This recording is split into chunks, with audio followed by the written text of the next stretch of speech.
Good evening, everyone. I'd like to welcome you to the regular board meeting of the Couch Valley Regional District for Wednesday, July the 10th. I'd like to begin with noting that we're gathered for this meeting in the territory of the Coast Salish people.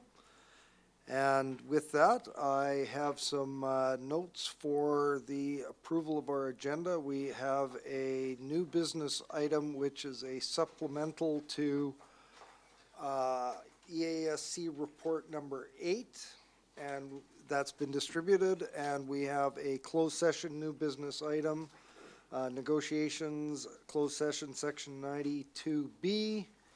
And with that, could we have a motion to approve the agenda as amended, moved by Director Marsh, seconded by Director Yanni DiNardo?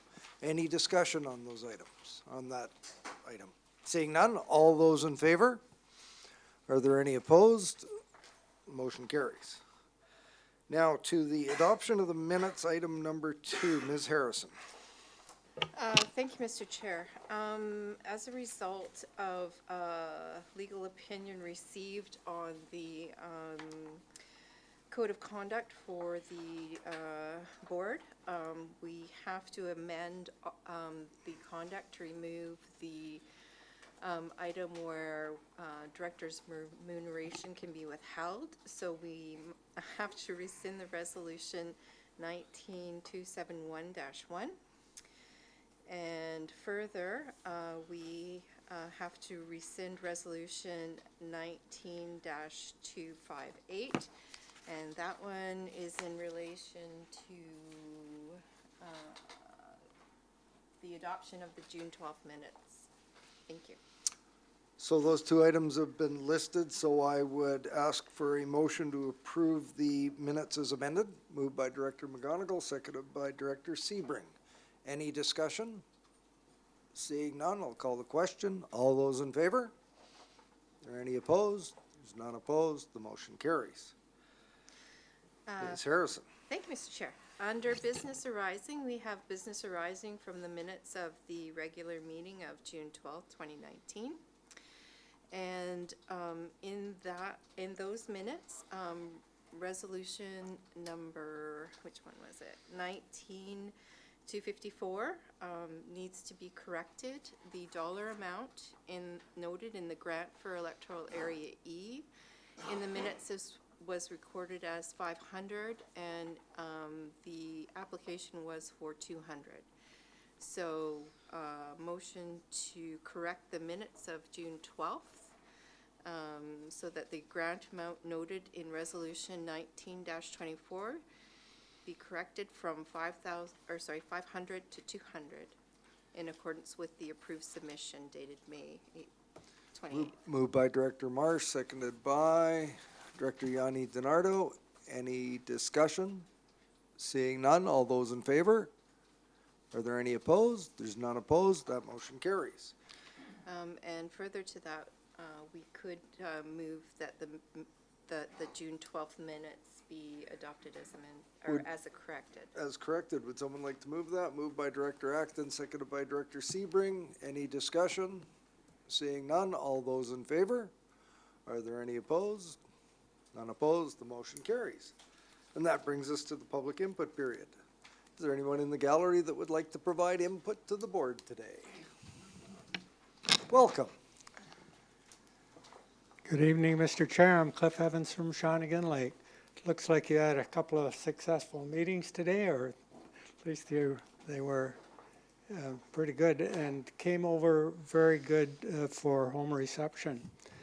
Mr. Chair, on tonight's agenda, I see the Cowichan Watershed Board and, of course, Tom Rutherford. He is aboard. And I've looked over the support material, and it really looks good. In fact, it looks so good. His annual budget looks good. His 5-year budget looks good.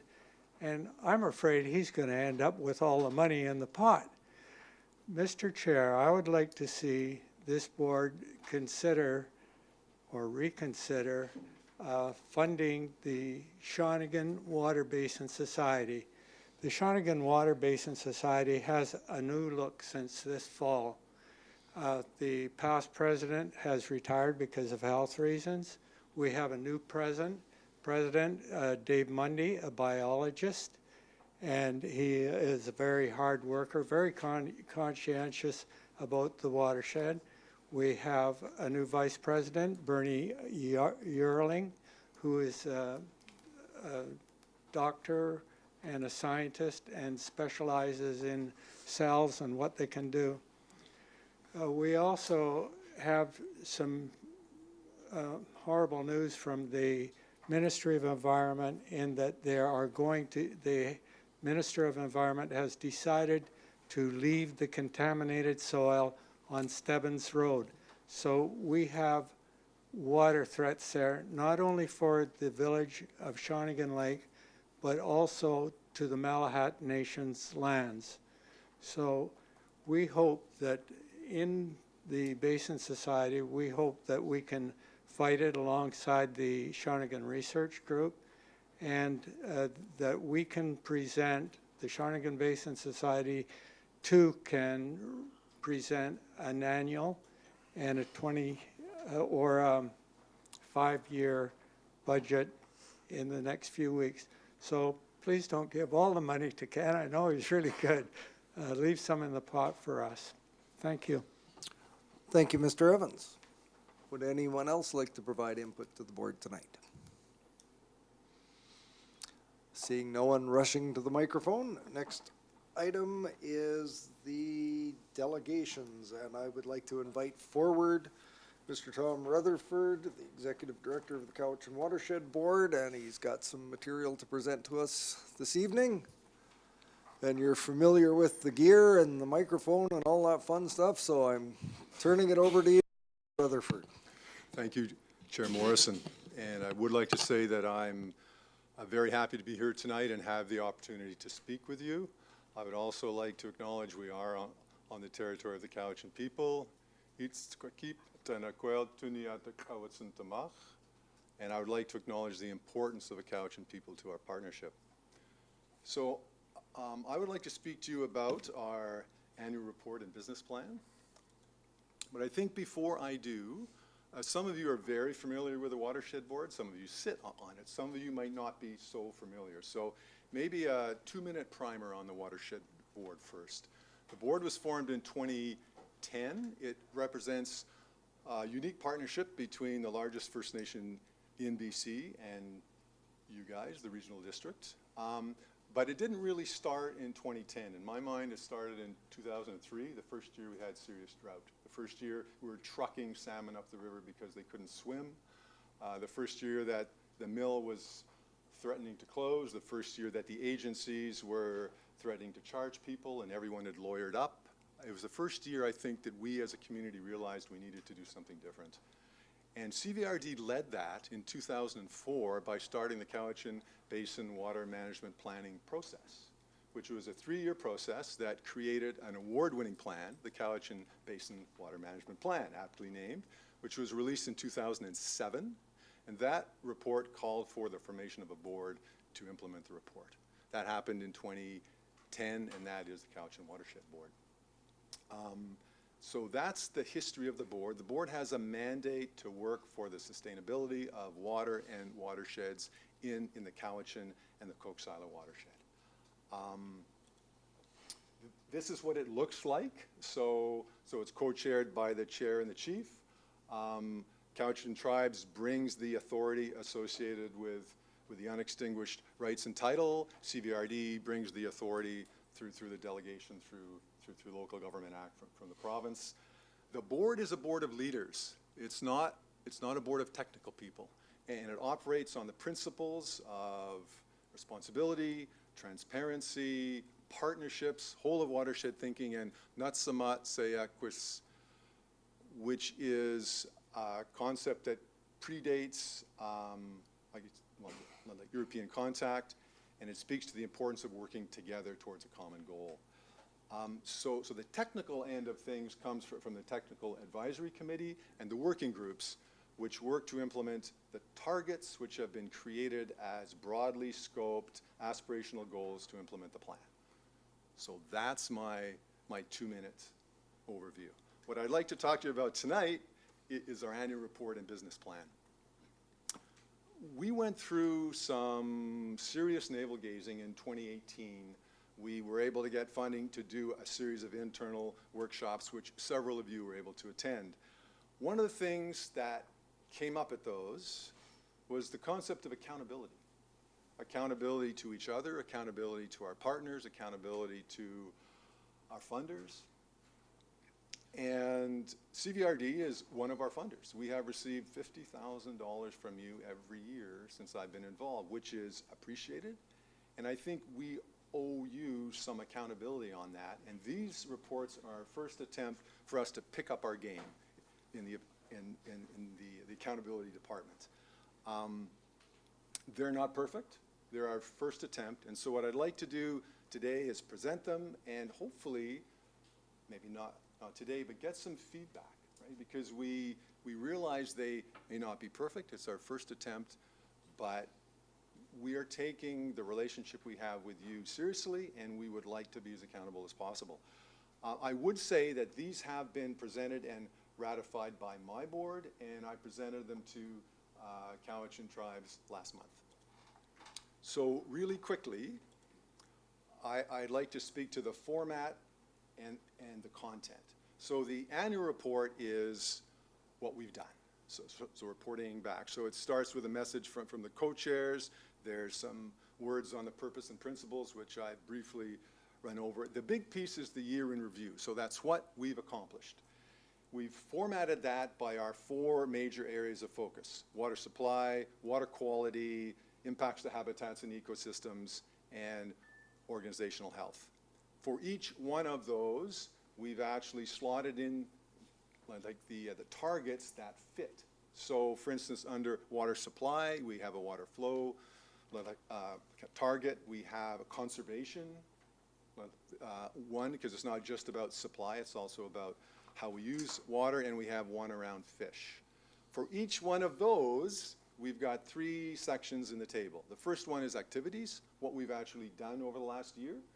The second one is progress. So we've done all this stuff. Have we made any progress with respect to reaching our targets? And our third one is challenges, of which there have been a few. So that's the meat of the report. There's also a financial summary, which is basically a profit loss statement from our accountant, and then a list of the board members, the TAC members, and the working group. So that's the format we have come up with. The content, these are my highlights. I'm very pleased with the principle of Natsamat, which we've adopted, which we had a lot of conversation about, and I must say I don't know if some of the Cowichan members originally thought we were ready for it. I don't know if they thought we were really committed enough for it. So we went through quite a process to get that. And after that process, Cowichan elders have told me, now we see ourselves in the Watershed Board. So I feel pretty good about that piece of work. We've also done a lot of technical work really quickly, like in partnership with CVRD, the mill, and Cowichan. We drove the water use planning process, which is the first time our community has come together and reached a consensus about where we want to go with water in the river.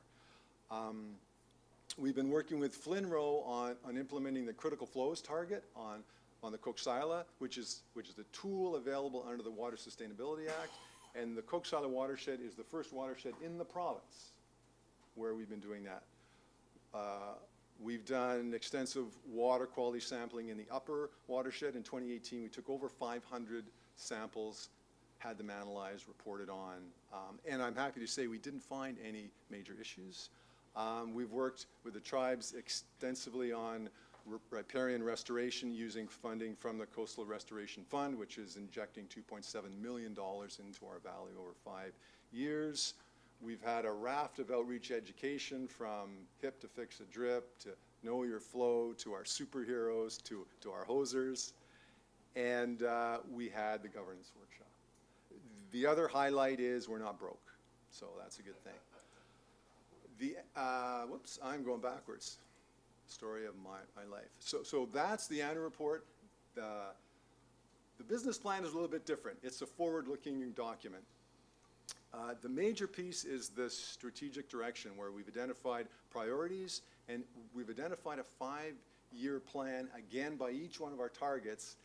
And that's been a really interesting exercise, because what we've done is said, okay, we have a target around riparian health. Where do we want to be 5 years from now? And then working backwards, what do we have to accomplish each year to get there? We've never gone through that exercise before. It was really valuable.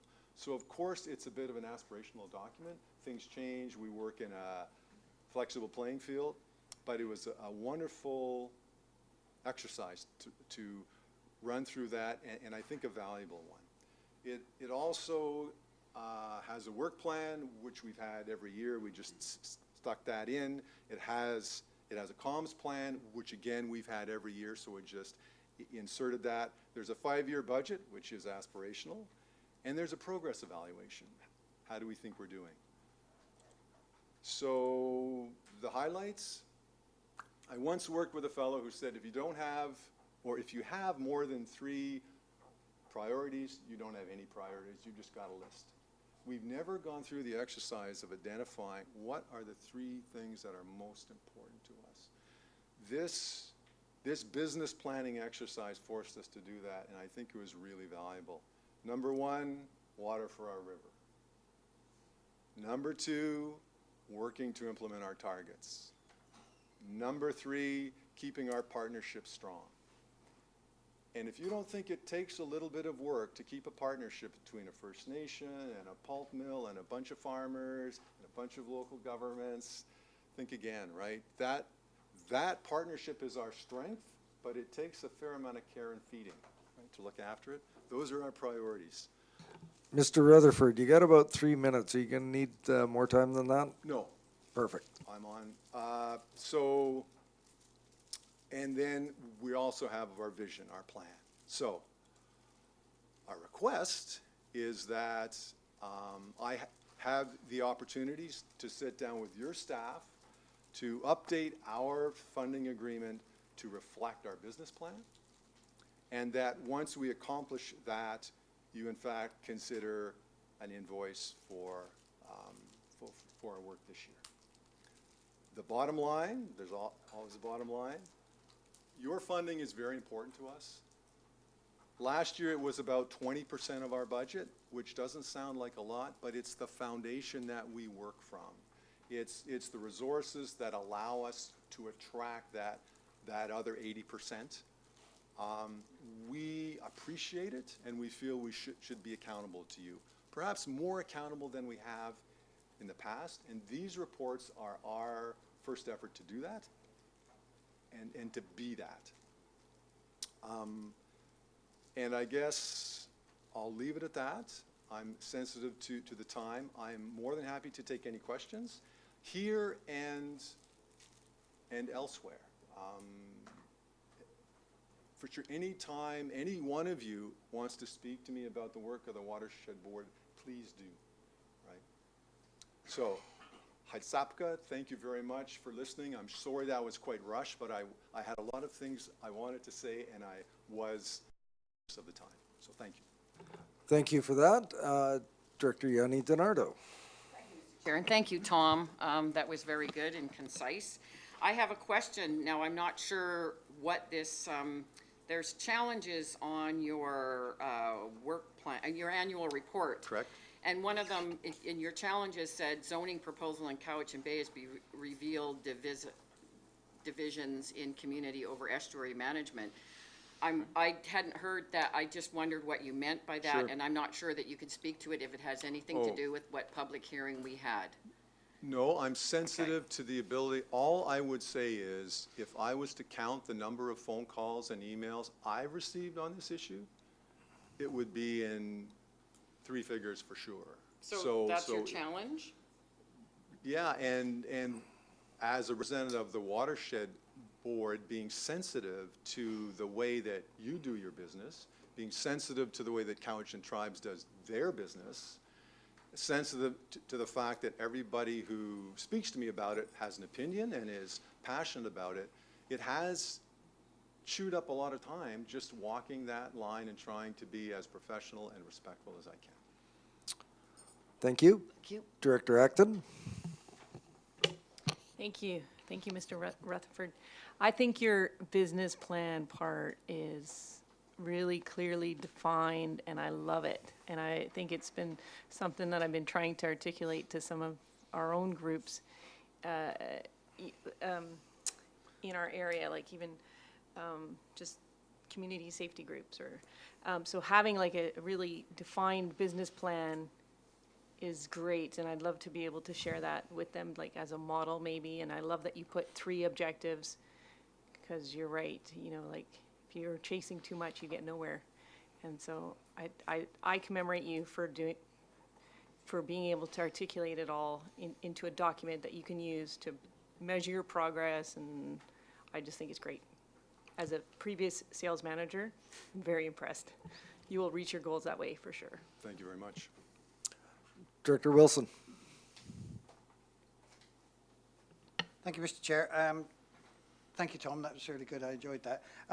For my own clarification, the CVRD core funding that you're talking about, that's at 50K a year you've got on the 5-year budget? Correct. And that's the only amount that you get from the CVRD? Correct. Okay, thank you. Director Sebring? Thank you, Mr. Chair. I was intrigued when I was reading through the report. You had the Capture the Rain piece, which goes back actually a year earlier. You know, given the drought conditions we're facing, particularly in some sort of subset regions of the CVRD. I was in Ontario this summer and visiting my daughter in the township of Lincoln, and they're giving away rain barrels.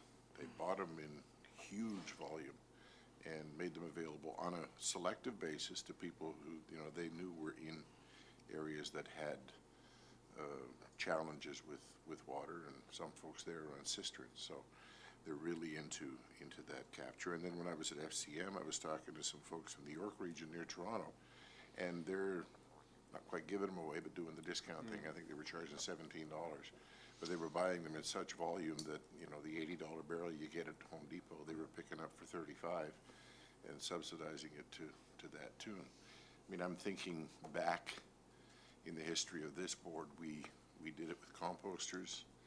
We've done it with low flush toilets. We've done it with energy efficient wood stoves.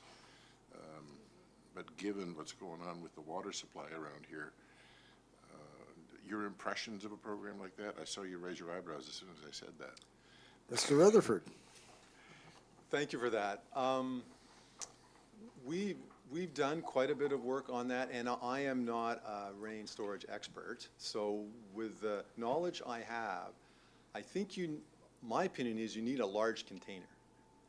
And so those, whatever they are, 45-gallon these drums are- that you put. I think these were about 60 gallons, and they were Yeah. giving away 4 per household. Yes. In- So in Lincoln, it was 4 per household, and you could link them together. yeah, but, so I think you have to do the math to figure out how long that would allow you to water your rose bed or your carrots.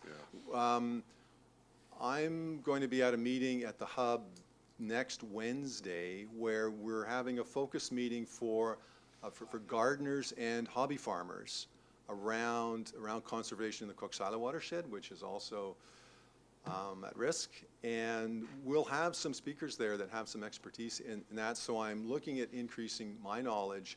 And one of the things I would be very interested in is, once we have a clear idea of what would be effective, some kind of a financial partnering campaign. Because I know at my house, I'm really interested in storing the rain off I am too. my roof, but I don't know what to do, to be frank. And I'm thinking once I do know, it'll be more expensive than I think. Yeah, no, very good. Yeah. Just thought I'd throw it out there. For sure. that's all. Thank you. Director Kuhn?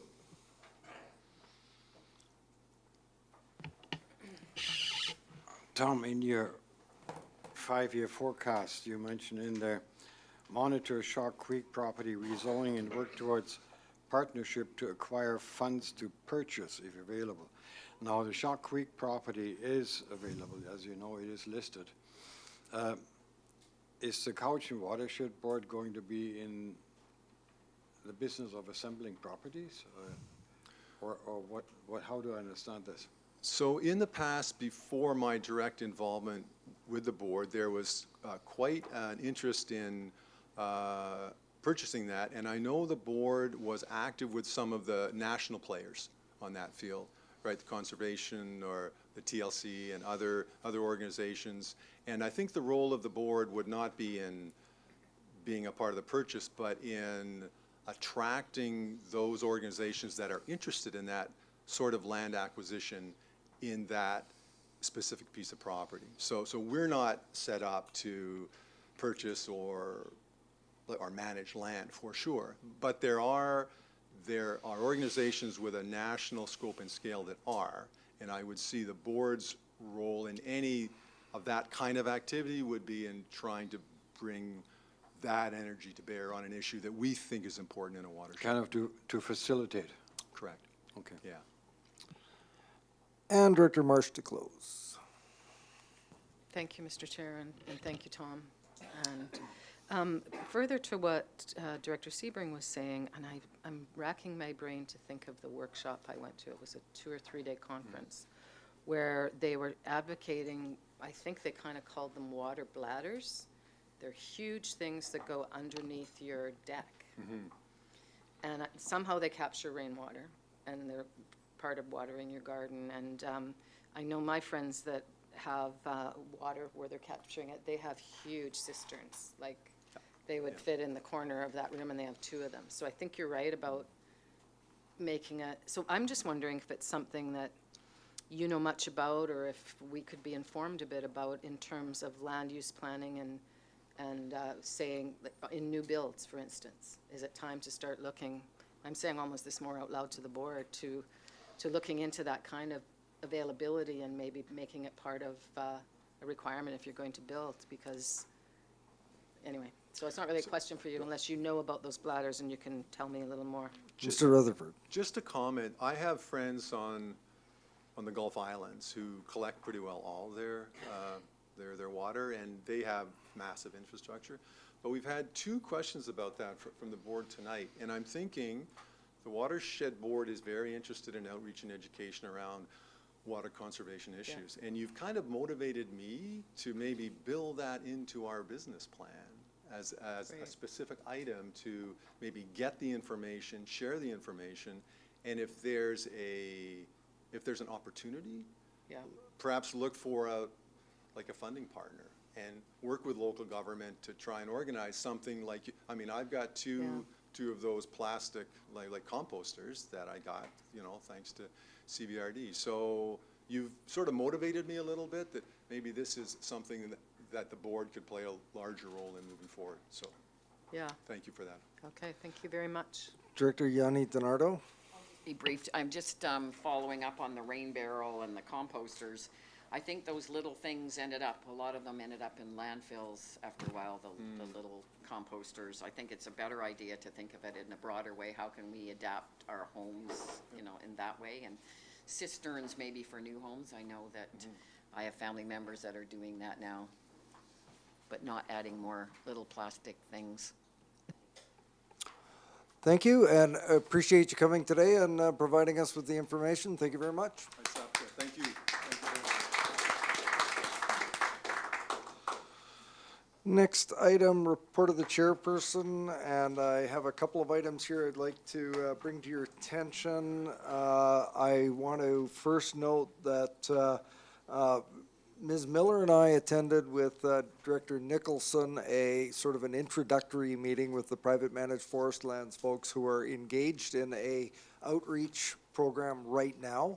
A number of different groups have attended this sort of pre-input meeting, and they are right now taking submissions. And for most groups, they're providing a submission date of, or deadline of July 23rd. Just wanted to make this board aware that they are providing local government a week's extension to that. So if there's anyone that has any specific priorities or items that they would like to add to the mix as far as what's being prepared as a submission, please get in touch with, I believe, Ms. Miller.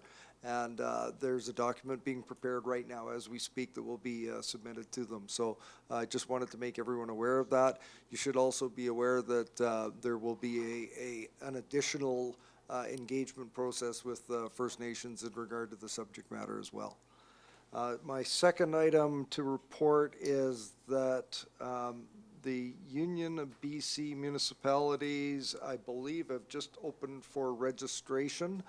And there's a deadline upcoming for minister meetings. We have already given some direction to staff to begin to make arrangements. I believe we've got Ministry of Transportation, Ministry of Health, Ministry of Municipal Affairs and Housing, and there might be one other.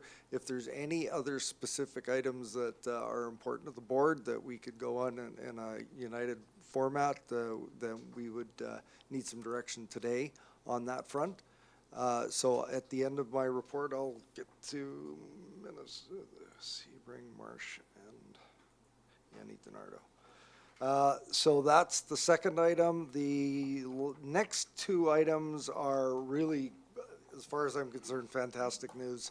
On June the 28th, I was invited to join my colleagues on the provincial negotiating team for the Dididat and Pachidat treaty, where an agreement in principle was signed at the Empress Hotel with both of those nations, the province of British Columbia and the federal government. And it was a really big deal, and it was an exciting event to be at, and it was a real honor to be part of. And just wanted to share that there were a couple of neat things that came out of that. Firstly, a lot of agreements in principle, modern day treaty agreements in principle, are signed sort of early on in the negotiations where there's significant parts of the treaty that remain to be negotiated before final agreement. And this one was a little different in that it's, and this is my guesstimate, but I believe they're around 80% complete on the treaty. So at agreement in principle stage. So there's still some significant work to be done, which will happen over the next couple of years before they get to a full treaty signing and the start of implementation. But this is very exciting news, and I can now say today in an open meeting that a key component to the Dididat, these are two separate treaties, is the upon signing of the full treaty, they will be engaging to create a public forest service road from the end of the pavement in Honeymoon Bay along South Shore Road out to the community of Nitnat. And that's a really big deal. It's a commitment that's been made through Treasury Board, and it's now public.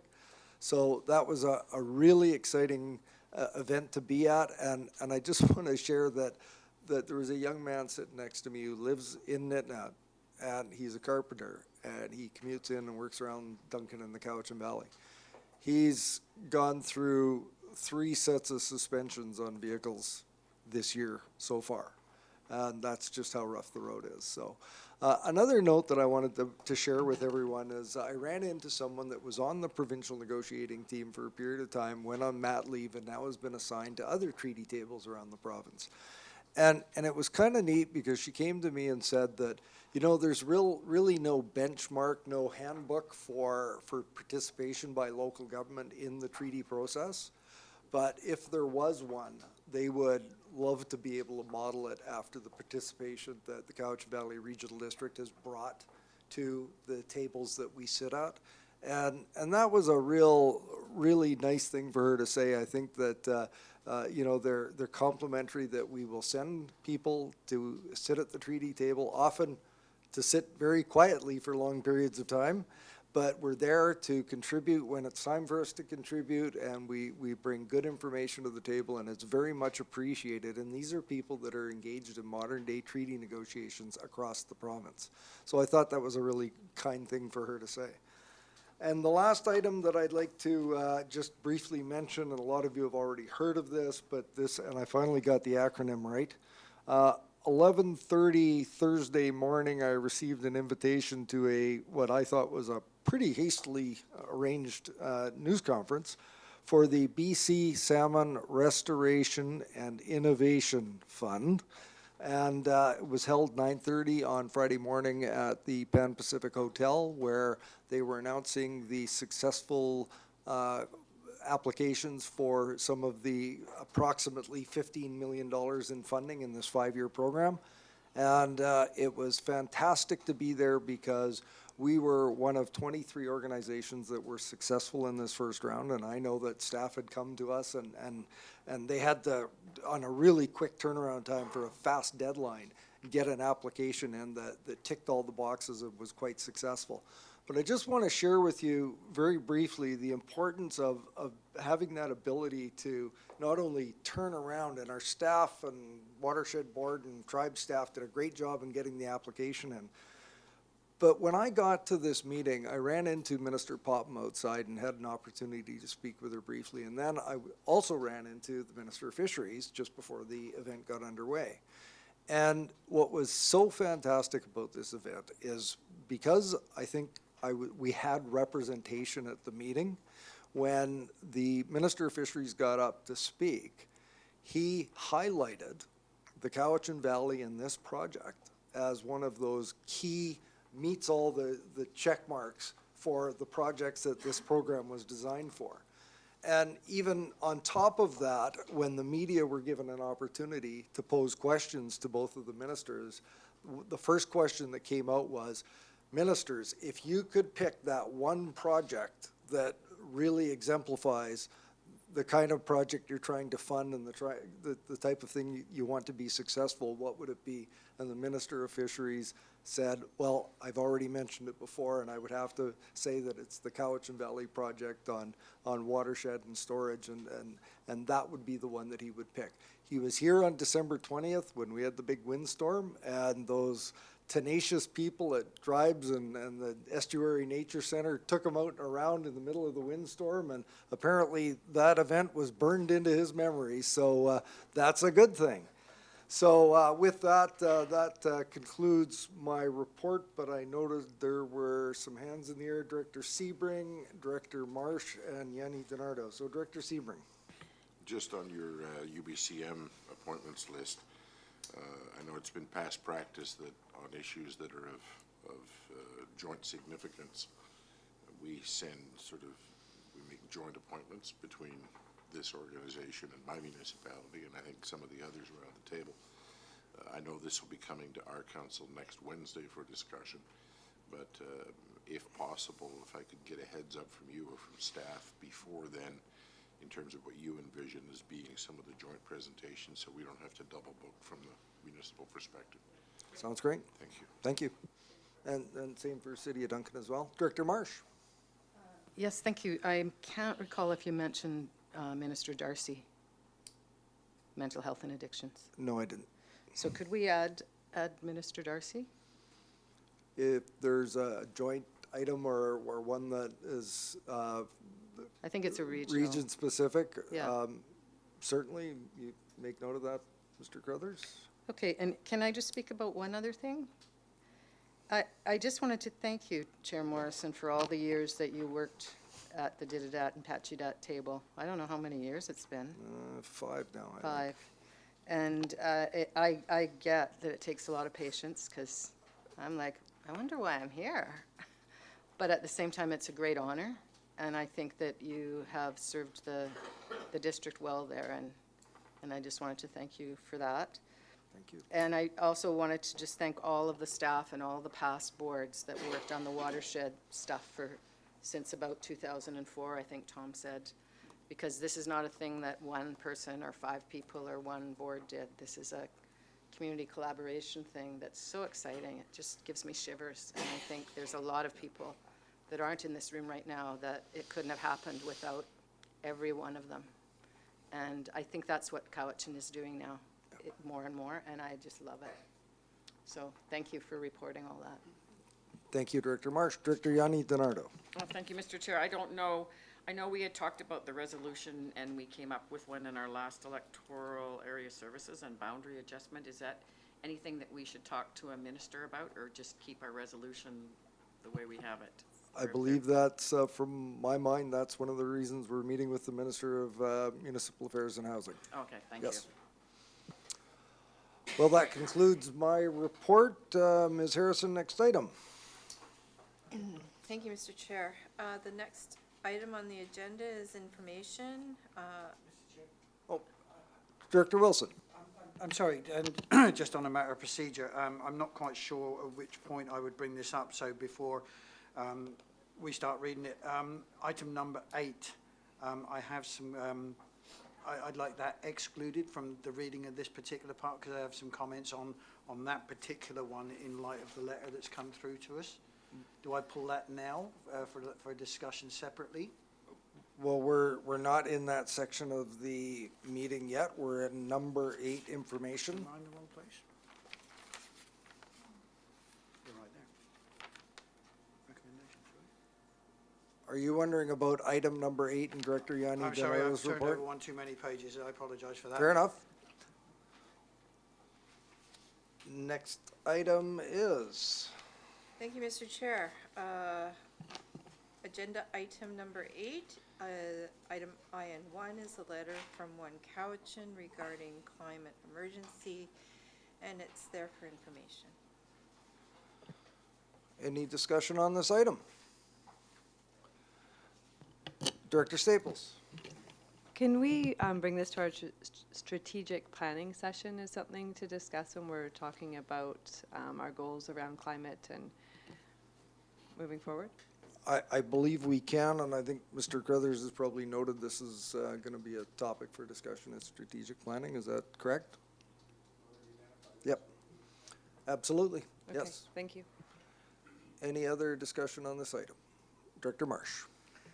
So, given that this has gone to all local governments in the region, would it be appropriate to write back and say that that's what we're doing? Or how do we, I can remember just as an individual writing letters, actually about climate change to North Cowichan Council in the 80s and never got an answer ever. So I just wonder, you know, is it appropriate to answer back and say, thank you for your letter, we will be discussing it during our strategic planning? I think as general direction, if there were nodding around the table, that I'd be more than willing to pen a letter, and if you're comfortable sending it directly, or do you want it to come back to the board? I'm comfortable with you saying that, we're not saying much, we're just saying thank you, we appreciate your input, we're Sure. going to be talking about it at our strategic planning session. Excellent. Do we need a motion to that effect? No? Okay, I will take that as direction from the board to respond to that then. Thank you. Thank you very much. Next item is Harrison. Thank you, Mr. Chair.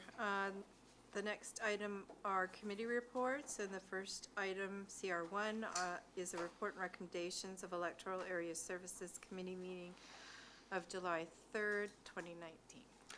Just before we get to Director Yanni Donardo, so we've got the 1 through 6, and then, well, when we've dealt with those, then we can discuss the next part. So, Director Yanni Donardo. Okay, so 1 through 6, and to note once again that there is an NV1 to add on to number 8. Yeah. 1, that the Granton Aid Electoral Area B, Shawnigan Lake. Helps to have my microphone. Maybe they're happy that I don't have it on because I have a loud voice. That a Granton Aid Electoral Area B, Shawnigan Lake, in the amount of $500 be provided to the Victoria Aqua Ski Club of Shawnigan Lake for sponsorship for the water ski tournament and support for young athletes. 2, that a Granton Aid Electoral Area D, Cowichan Bay, in the amount of $1,600 be provided to the Cowichan Bay Improvement Association to support the beautification in the village of Cowichan Bay.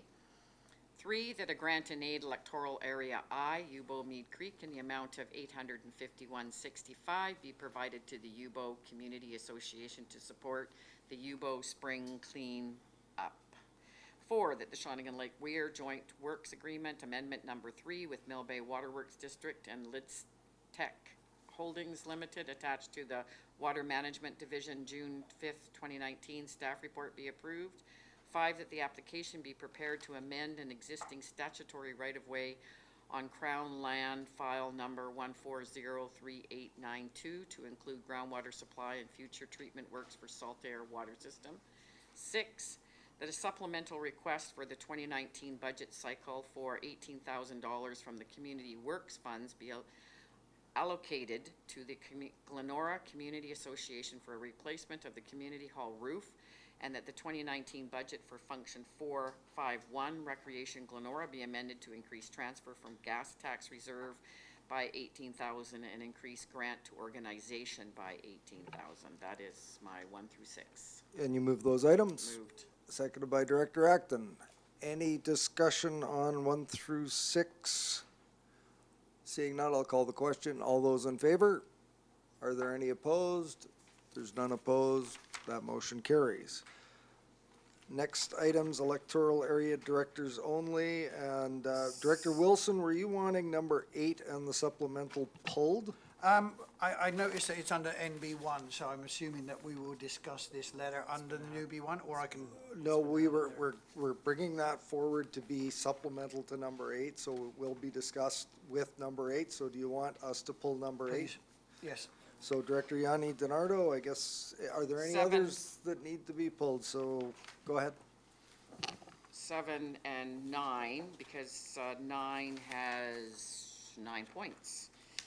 7, the development variance permit number DVP19A01 Mill Bay Road to vary section 10.94 of South Cowichan zoning bylaw number 3520 to increase the maximum height of the building on the east side of the Trans-Canada Highway from 7.5 meters to 7.7 be approved. 9, that pursuant to the official community plan amendment of rezoning application for application number 01F15RS and for Couverton Real Estate, Timber West Forest Limited. And there are 9 points. Do I need to read all 9? I guess I do. 1, that the second reading of the zoning amendment bylaw number 4257 be rescinded. 2, the zoning amendment bylaw 4257 be forwarded to the board for consideration of 2 readings as amended in accordance to the June 4th, 2019 Development Services Division's report to the July 3rd, 2019 Electoral Area Services Committee. 3, that the transfer agreement with Timber West dated June 2019 for the creation and transfer of the utility lot to the CVRD be approved subject to the terms and conditions outlined in the June 4th, 2019 Development Services Division's report to the July 3rd, 2019 Electoral Area Services Committee. 4, that the transfer agreement with Timber West dated May 2019 for the creation and transfer of a park lot to the CVRD be approved subject to the terms and conditions outlined in the June 4th, 2019 Development Services Division's report to July 3rd, 2019 Electoral Area Services Committee.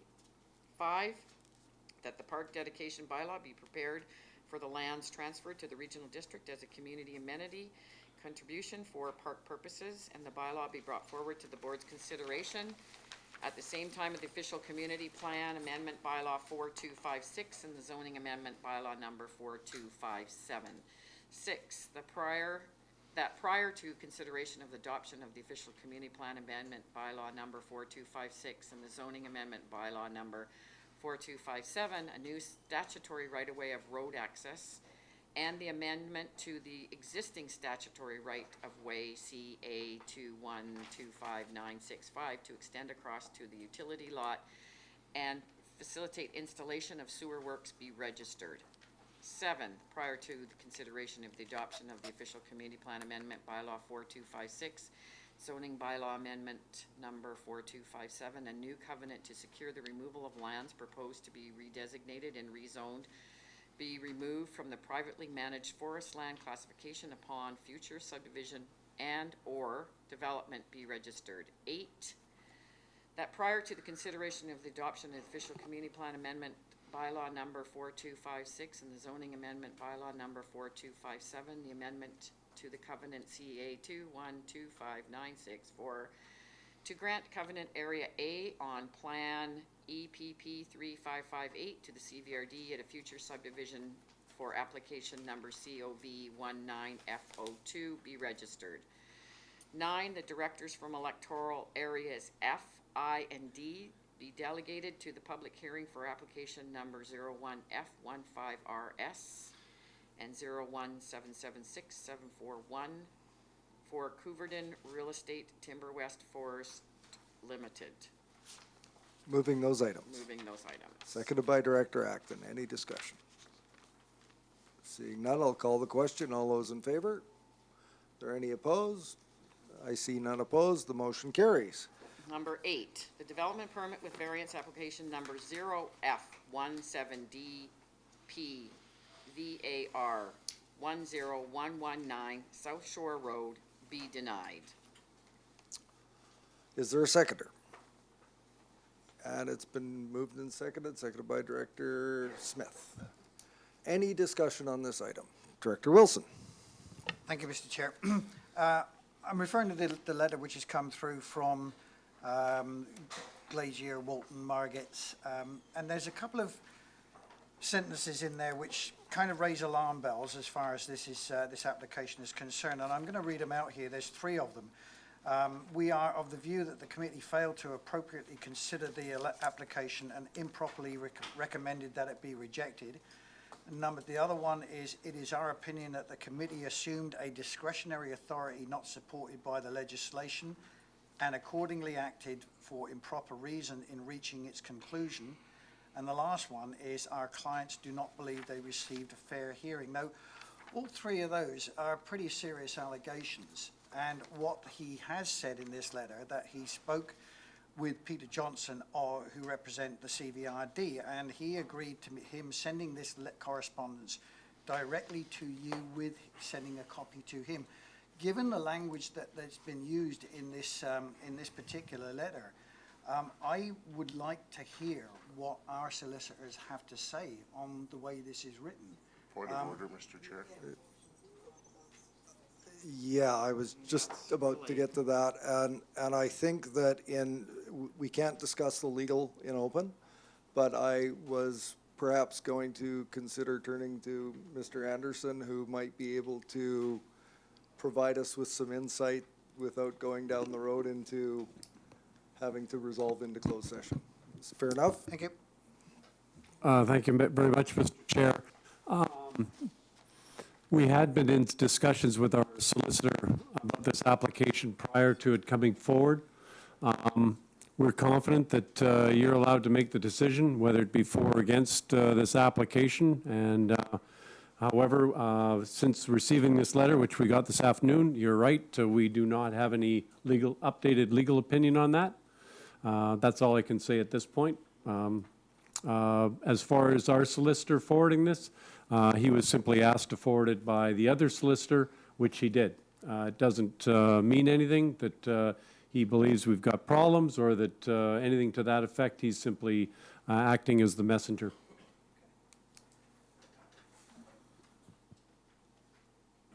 So I'll just jump in here in that had a real close read of this, and this appears to be an opinion on behalf of the applicant, and you know, it's not an accusation of any sort from my perspective, and I feel confident in our colleagues' decision at committee, and I am confident in putting the question to the electoral area directors to affirm their decision at committee. Any further discussion? Again, I can't vote on this, but. No. But just to the point of process,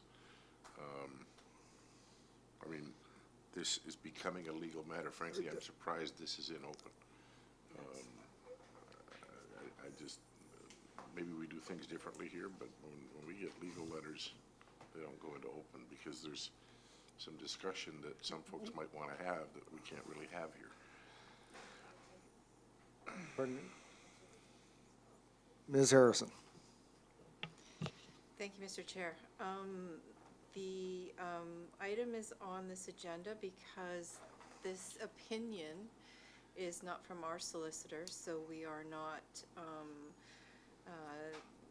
harming our solicitor-client privilege. It's not accusation. It's not a notification of legal action. It's simply an opinion from the applicant's legal representative that they, if they didn't want it in open, they would have stipulated it, not to have it in open.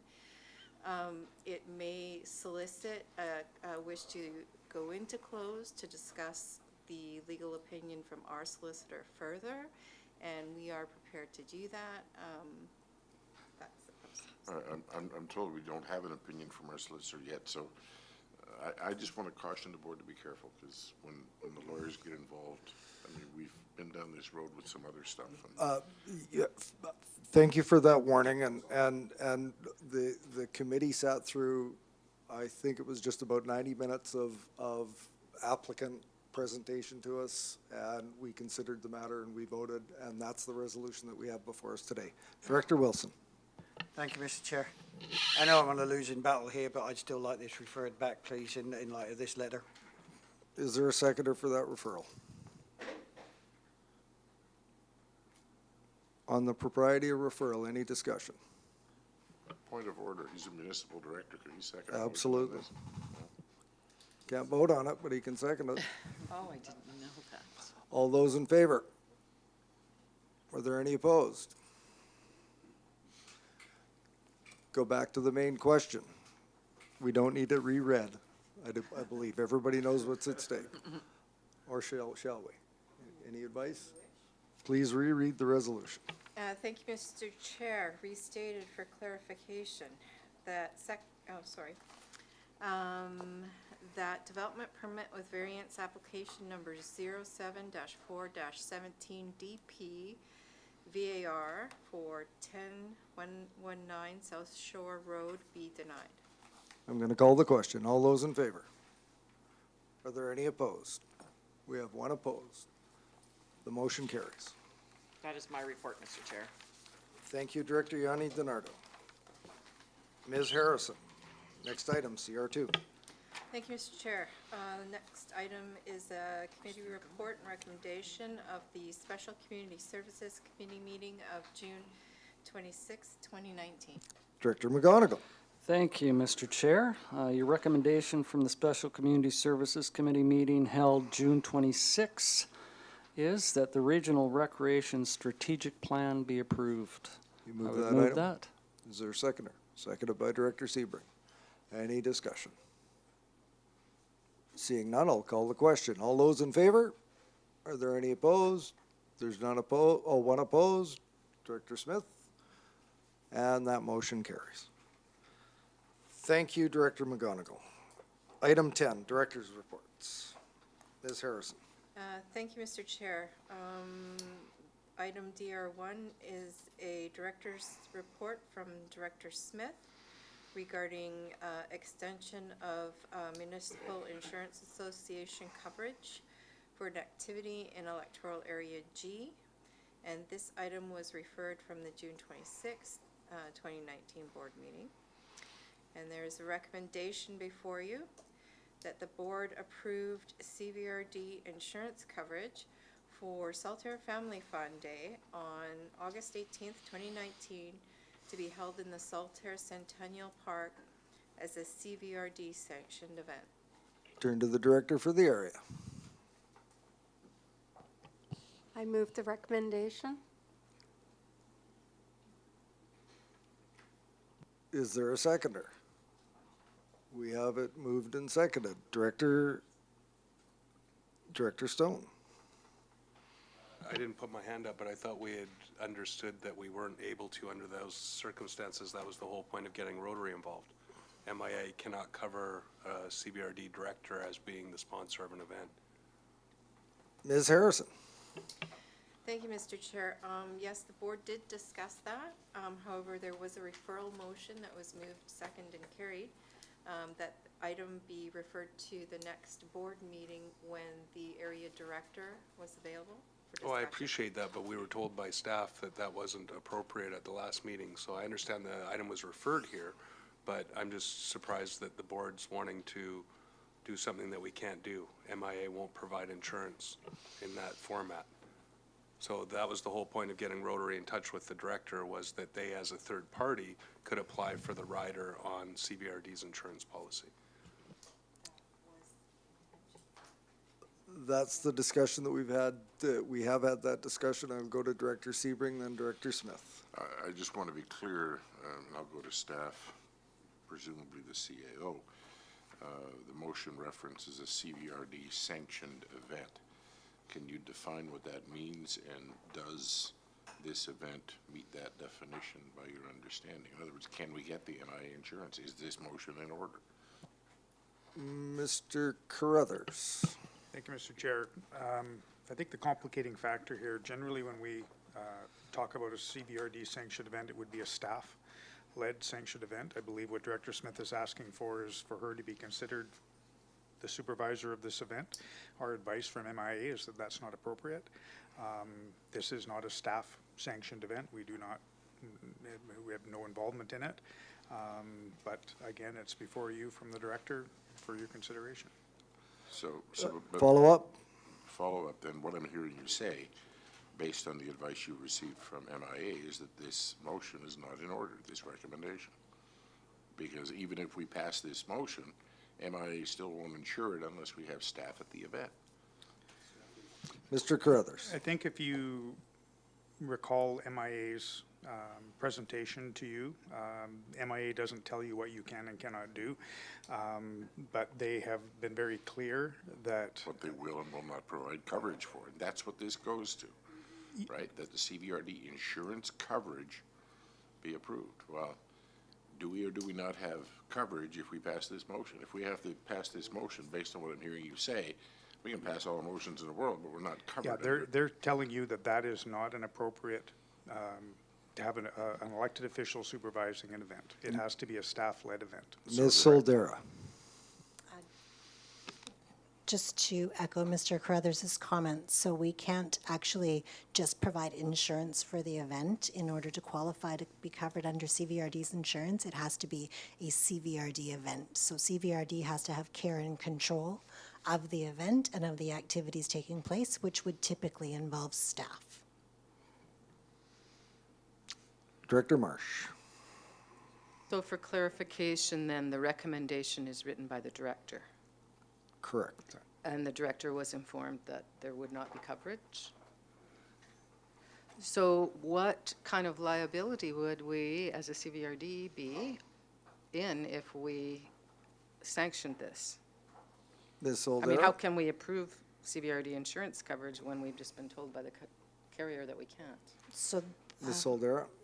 So the board could decide that the board would like staff to be involved in the organizing of the event and have it be a CVRD event in that fashion.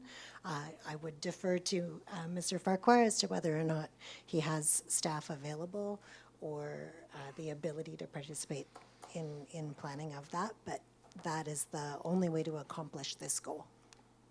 Director Okay, Smith. so Oh, I'm- sorry. Continue. So,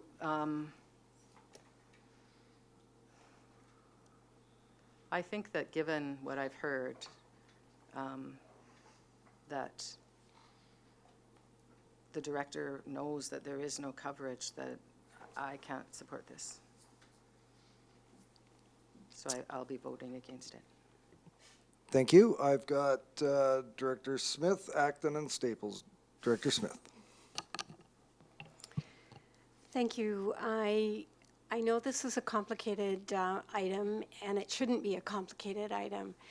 For many years, the Saltaire Parks Commission has hosted and sponsored events in the Centennial Park as the Easter event and the Halloween event. And that the Easter event just occurred in April. So if that can't have happened, then there wasn't insurance at that time. So if the Easter event could happen in the park, there should be the same situation happen for the Saltaire Family Fun Day.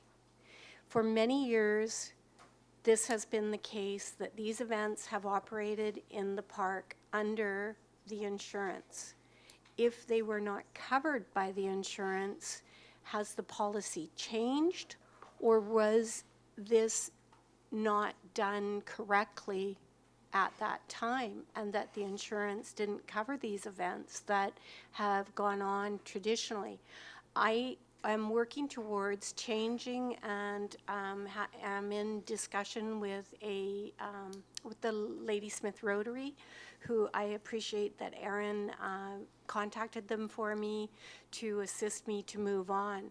I want to have this activity in our park to draw our community together, to bring others from other communities into our area, to show what a great park we have and what a great community we have. But the insurance, if it's been misused in the past, then it's already set a precedent of that insurance being used for events. Electoral Area E also now has an issue with an event that they've held for years under the assumption that the policy covered them. So we need to clarify this. I could have pulled this off, but I think it's a really important discussion that we have this. If the insurance coverage does not cover these events, it's been going on for years, and we've been liable. So it's not been a good situation if that's the case. And I don't think the policy changed. So I'm going to insert myself here, and there has in fact been change to the policy. For a number of years, the Cowichan River cleanup in the Lake Cowichan area was an event that we had provided the liability insurance. That all that was required was that the forms had to be completed, signed by the director or a staff member in attendance, and coverage was provided. In the last year or so, that has changed. Even the south or the lower end cleanup, where that hasn't been available because it has been stipulated that it's not just being present, but the staff person must be in care and control and be the ultimate decision maker of the event, and it must be a staff person. So that's no longer something that's available to Director Kuhn or myself to be able to provide that liability insurance, because the rules have changed. They further clarified and modified the regulations so that it must be a staff person, and the director does not hold that ability to have care and control over an event like that. So that's my understanding of what the changes to that policy have been, and it's been very clear. I've known that for at least a year now.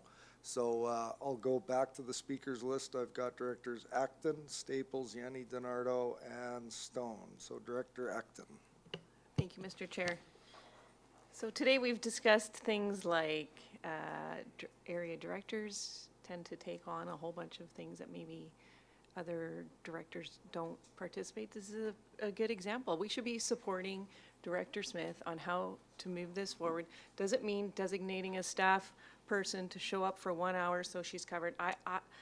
Do they really have to plan this whole event? I've hosted hikes up Old Baldy, made a Facebook event. I had to get people to sign waivers, but seriously, we got to make things a little bit more easier. And Director Stone talked today about how directors don't have admin support and that kind of backing. Like, so, you know, Director Smith has mentioned this a few times, and I commemorate her. It must be really frustrating to not get the support that she needs, and I think we should find a solution that is helpful. Well, maybe it's not helpful to have another organization having to take over this event for her. Like, sometimes maybe directors want to just host something really small and quick in the park. Thank you. Director Staples. So if what I'm hearing is correct, I think what I'm hearing is that under our insurance now, we cannot do this. We used to be able to do it, but now we just can't, period. And that's non-negotiable. There is no other avenue that we can go down or that staff can go down to find an alternate. Is that correct? An alternate way of doing that? Is that correct? Ms. No, Soldera. I'm asking under this insurance. I understand the third-party piece. I'm just asking, is there another avenue that we can explore to get the support that Director Acton is speaking to? And that's my first question. I just want a yes or no on that. Ms. Soldera. I was actually going to suggest that third party is the option, the other option that we found. So then, if knowing that, we have to pursue a third option, is what is being said for all events. And so that is the solution, is trying to establish those relationships and build them in to have those events. And working in nonprofits for years, it is not an uncommon practice at all. We partner with different places all the time and have insurance policies that allow us to go and take what we're doing and work with a partner. So it's not hard to do as long as you have a supportive partner. And I recognize it's more work, but if there is no other way that the regional district can do it, that to me is the most logical option. Or we provide staff time and make all these events staff supported, which I think that would be a good avenue to go down as well. But I just think, and maybe for this event, because it's happening soon, that's what should be done. Well, something else has worked out. Maybe there's a certain amount of events that, are staff supported during the year and other ones are partnered. I don't know, just putting out possibilities, but I think because of the short term, if you're unable to partner, maybe that's a solution moving forward. But I think it's worth exploring what events that would be possible and what events it wouldn't be. Because it is an extra work to do all of that, I recognize that. But do we have the capacity to do that as an organization to support those events? Thank you. Director Yanni DiNardo. Thank you, Mr. Chair. Did we not have an events staff person? Isn't there somebody, I forget the title now, that somebody we've hired in parks that, yeah, where's the events coordinator? Wasn't this to help directors, or what was this, or partially? I don't know. Mr. Farquhar. Thank you, Mr. Chair. The Parks Volunteer Coordinator was hired specifically to do three things. Really focusing on developing the volunteer policy and program, which the committee dealt with earlier today, as recommended to the board to move forward. And that's to look at organizing volunteer events. So everything from beach cleanups to invasive species removal to trail building to other hands-on activities throughout the parks, the electoral areas, and regional parks. Another key component of the position is handling the over 100 applications we receive annually for third-party interests to do events and activities, everything from major events like the Cowichan Bay Festival to birthday parties and weddings. And so we have a whole permitting process that's available through the CVRD website that people take advantage of to apply to hold events in our parks. So that's another key role of this individual, is dealing with that. And the third role is assisting me in terms of the capacity with our wonderful parks commissions in terms of the meetings they have and the things that they're dealing with. But those are the three core responsibilities for the position that started this year. Follow up? So this wouldn't be considered a volunteer event then? This wouldn't be considered a volunteer event? Mr. Farquhar. Mr. Chair, this would be more of a special event, and I know that through prior discussions with the committee, the interest in the CVRD taking on hosting major events in parks at this point in time has not been something that has been something that staff has got an indication would be something to move ahead with. But certainly if it's the purview of the committee and the board to support and look at things we can do, then we'll be going to look at the direction on how to resource that out. Thank you. I've got Director Stone, Sebring, Marsh, and Smith. Director Stone. So we probably talked about it longer than it takes for a third party to secure the insurance for the event. This did come, it might be a year here, but it was 2 years ago to our council table when MIA informed us that it was no longer appropriate unless you could, and the keywords were care and control of the attendees at an event. If they sign a waiver, that's fine. You can't get a waiver for a big community event like that. But if it's a hike up a mountain, you can. For Canada Day, for example, which is the only staff-sponsored event that we maintain in town, we had more than a dozen staff there for a crowd of maybe a few hundred. Canada Day isn't very big in Ladysmith. Most people go to the bigger celebrations elsewhere. But for Ladysmith Days or the Festival of Lights, it's several community groups actually that take on the different activities and secure the insurance for that through the rider that we provide through MIA. And it is a couple $100, and it is a simple application process. And that's why I put onto Rotary, because the benefit to the clubs is that they get their name out there, they get to promote whatever it is that they're fundraising for, or get new members to their organization. And most often they're pretty amenable to it. It seemed like Rotary was. I just want to be clear that my understanding is we can't provide what's been asked for here, and that's why I said, I'm sure there's a community organization. That was the first one on my list. The Lions Club's there. There's several others that are always saying, if there's a community event we can sponsor, let us know, because they're hurting for members. And more than anything, they want to attract people to their organizations and be visible in our communities. So I can't support the resolution that's here because I still support a third party coming in, putting their name on it, and instead of at the bottom of the thing saying, you know, CVRD Parks and Trails Area G, that it would say, you know, brought to you in partnership with the Rotary or the Lions Club or whatever. Thank you, Director Sebring. What Director Acton said does resonate a little bit with me in terms of support for electoral areas. And I guess my question is to Mr. Farquhar. You know, I gather that we can't just say, well, we're going to commit a staff person up there for an hour to set up the chairs and then they go home. They got to be there for the whole event. But to Mr. Farquhar, would we have the capacity to help out with staff on this date? Mr. Farquhar. Mr. Chair, I'd want to look to our colleagues within the Community Recreation Services to see whether through their resources they would have recreation programmers and the like that could be made available on that date. So I can't answer for them at this point in time, but we could, if that was the direction of the board, we would certainly go away and see what could be done. Thank you. Director Marsh. I don't feel comfortable 5 weeks before an event trying to scramble up some staff when there is a solution. And I think that working together in a community includes our nonprofits or our groups like Rotary. I just think this is, honestly, I don't mean to be disrespectful, but there's been an undertone around several things that were discussed here. And about sort of, well, the feeling I got was people were saying, well, this is the way we have to do it. Well, that's stupid. Why are we doing that way? And somebody, it felt a little bit like our staff were being, you know, passive aggressively kind of wrapped. And I'm kind of uncomfortable about that.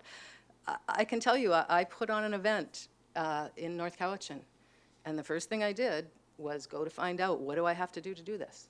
And how are we insured and all of that kind of stuff. And so that's just how you do it. And if you can't fit with the rules, it sounds like there's been other things suggested. But I actually certainly do not want to go down a road where we're paying staff to put on events willy-nilly that anybody just wants to put on. We're paying them. If they're going to be there, we have to pay them.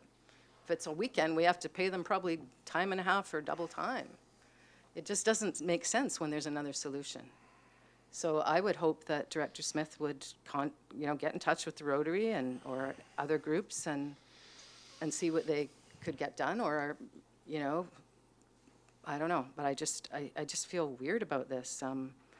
Maybe there's funds in your parks budget to get insurance if it doesn't follow under the boundaries of what we have. But I don't think we can sort of keep saying, well, I don't like this policy, and let's change it on the fly. These are the policies of the board. This is the way things are done. If we really think that it needs a change, then, you know, make a motion to have it looked at a time when all of the options can be considered. And I don't know what they all are, but this just seems to me like very, very strange meetings today. And I just had to say that. And I don't mean any disrespect. I'm finding it a little bit confusing. I've got two speakers on the list. One's already spoken, and I see Ms. Soldera has come to the microphone again. Would you like to share something with us? Just a brief caution for the board with respect to having staff attend the event and assist with the event on the weekend. The requirement is that it be a CVRD event, and to meet that, CVRD must be the ultimate decision maker with respect to the event. So it would involve staff having some role in planning and just making setting up and the whole organization of the event itself. They can't just come and be a participant. Just a caution for the board. Thank you. I'm go to Director Kuhn and then Director Smith, and then I'm going to see if we can get to a vote. Director Kuhn. Well, I think that clarified a little bit. That was my question. Does it have to be a CVRD sponsored event. Well, that's pretty clear.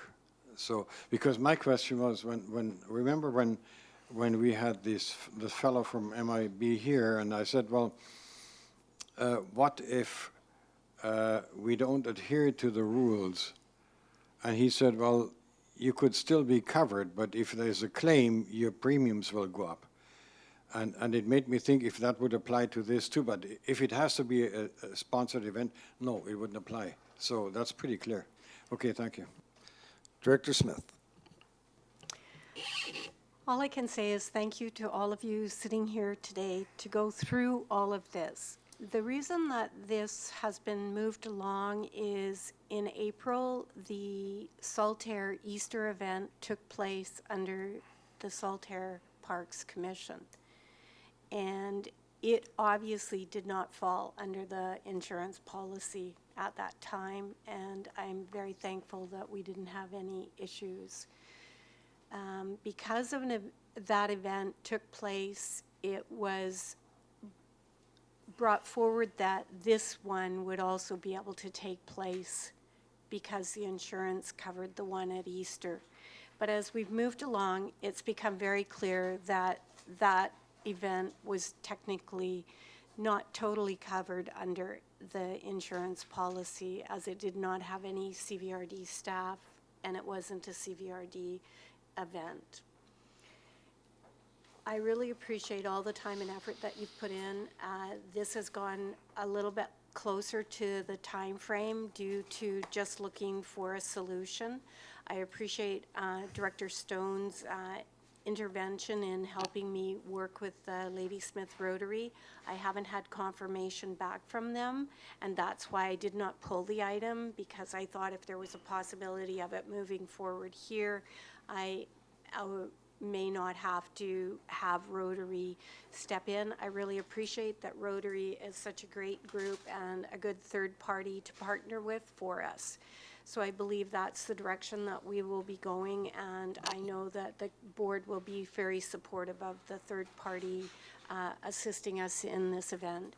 I'd like to invite all of you to the event, because I think we could have some director races and a tug of war, you know. I think I want Al on my side, though.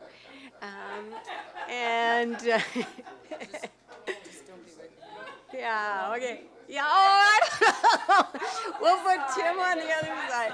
Okay, order, Anyhow, everyone. we could have a lot of fun, and I know that these are the kinds of things that draw communities together, and they're very, very important within communities. I thank you today for all your time. I know that the motion will be defeated based on the insurance, but I do appreciate your time and the amount of time that you've taken to discuss this topic. Thank you. I've just had the question. I just want to say one quick thing just to staff about this, because, you know, when there's huge transitions like this that happen, they do sometimes take time to filter in. So I want to make sure that I feel like, you know, the event that happened in April, that I don't know what the timeline was for all of that information coming forward, but we had that presentation not that long ago. And so there is always a transition time when things change. And so I just want to thank staff for, you know, letting us know the changes as they've come forward. And just that there's no, I don't want it to ever come back that event happening was due to staff negligence or people not paying attention. So I want to make that clear. As a board member, I do not feel that way. I feel that staff is doing their due diligence and making sure that we're taken care of as a region. And so I just wanted to point that out, so. Thank you very much. I'm going to call the question. All those in favor? Everybody opposed? The motion's defeated.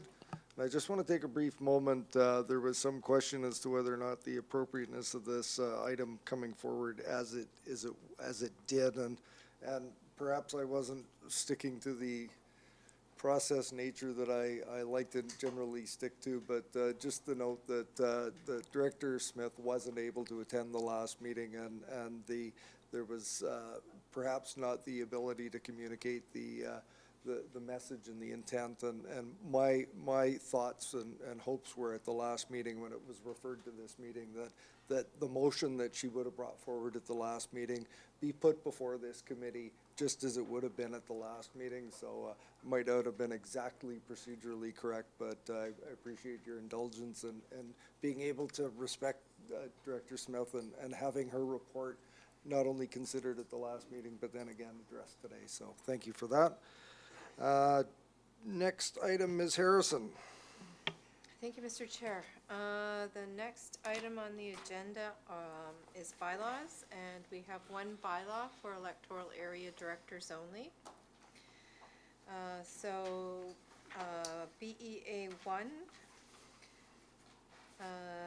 the recommendation is that CVRD bylaw number 4257, electoral area F, Cowichan Lake South, Scotts Falls, zoning amendment bylaw for Couverton, thank you, 2018, second reading be rescinded. Moved by Director Acton, seconded by Director Marcotte. Any discussion? Seeing none, all those in favor? Are there any opposed? There's none opposed, that motion carries. Ms. Harrison. Thank you, Mr. Chair. That CVRD bylaw number 4257, electoral area F, Cowichan Lake South, Scotts Falls, zoning amendment bylaw, Couverton 2018, receive second reading as amended. Moved by Director Acton, seconded by Director Kuhn. Any discussion? Seeing none, all those in favor? Are there any opposed? There's none opposed, that motion carries. Ms. Harrison. Thank you, Mr. Chair. There are no resolutions. There is unfinished business. There is none. No notice of motions. New business item NB1 was considered in conjunction with EASC Committee Report number 8. So we are at question period. Does anyone in the gallery have a question for the chair?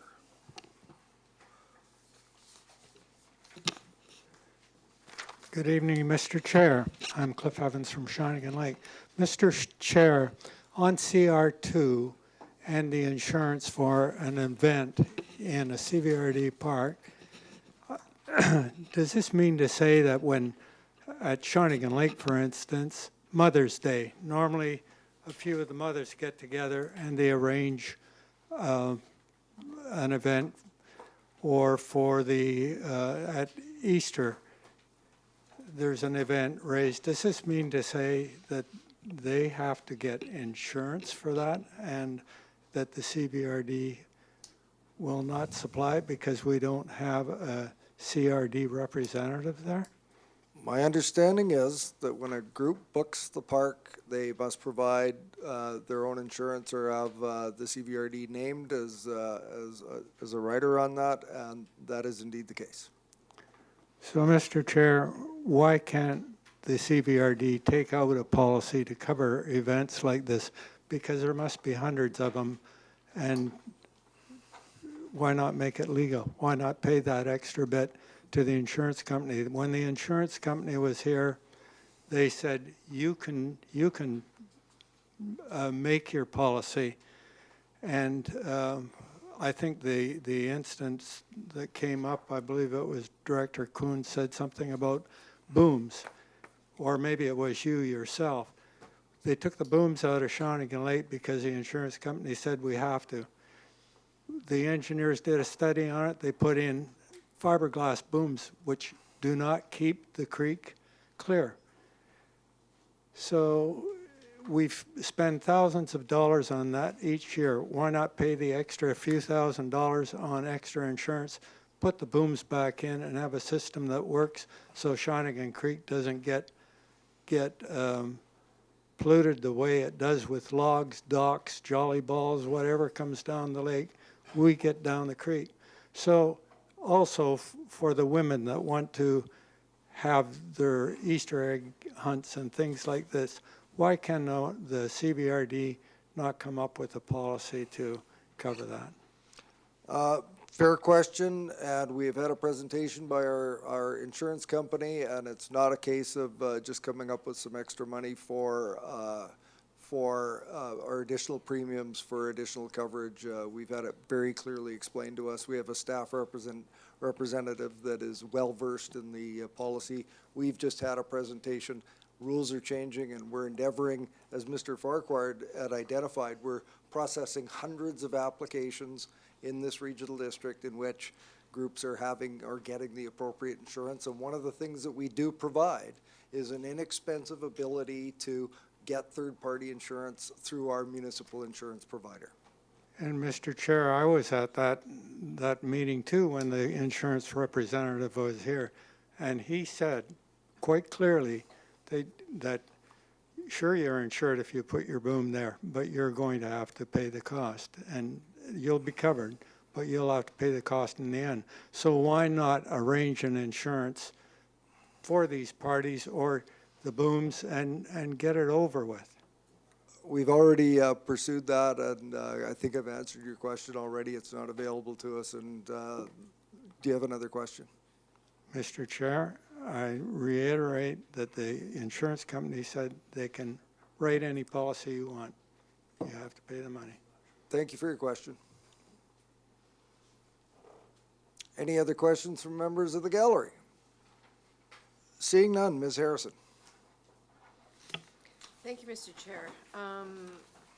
Motion to close the meeting to the public in accordance with Community Charter Part 4, Division 3, Section 90, subsections as noted in accordance with each agenda item. Moved by Director Sebring, seconded by Director Yanni DiNardo. All those in favor? Any opposed? 5-minute break. Close the meeting.